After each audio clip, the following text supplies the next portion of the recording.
Eu, às vezes, não entendo certas pessoas. Estão doidas para atingir uma certa idade para poder se aposentar e esquecer o ministério. Não, vou me jubilar e eu agora estou feliz. Eu não gostaria de estar na pele dela, não. Veja o que Davi disse aqui no Salmo de número 71, o versículo é o 18. Agora também, quando estou velho e de cabelos brancos, não me desampares, ó Deus, até que eu tenha anunciado a tua força a essa geração e o teu poder a todos os vindouros. Puxa vida, a geração madura estava anunciando a força. E esses que estão aparecendo agora são crianças, bebês, menininhos e menininhas, rapazinhos e mocinhas. Temos que anunciar o poder de Deus para serem uma bênção. Aposentar? Jamais.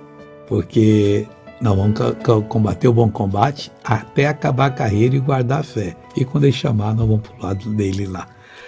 Vamos ver esse testemunho bonito? Esse senhor tinha 10 anos, foram curar o ouvido dele, puseram azeite quente, o senhor ficou surdo. Ficou surdo.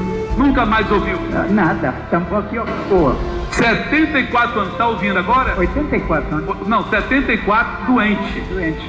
Tapa ali. Como é que é o seu nome? Geraldo Certo. Você é casado ou solteiro? Casado. 3. É pedreiro. Geraldo, que beleza!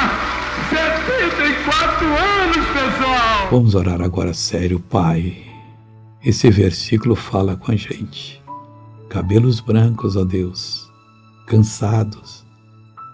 Cansaço, isso aí não pode nos tirar do teu trabalho. Nós queremos anunciar a essa geração as tuas maravilhas, a tua bondade, o teu poder, Pai, para a geração vindoura.